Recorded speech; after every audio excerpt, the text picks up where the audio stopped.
Buenos días, hoy te voy a mostrar cómo cambiar el idioma en Samsung Galaxy Tab 3 Lite. Para eso abrimos la aplicación Ajustes. Luego en Ajustes, más abajo, abrimos la pestaña, en este caso Idiomas e Introducción de texto.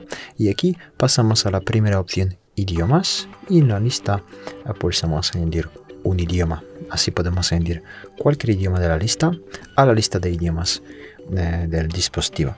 Entonces vamos a poner el dispositivo en alemán. Pulsamos entonces Deutsch, luego seleccionamos la región, por ejemplo Alemania, y después de añadir el idioma a la lista hay que mantenerlo presionado y colocarlo como primero en la lista, de esta manera, y ya está, el idioma del sistema ya está cambiado.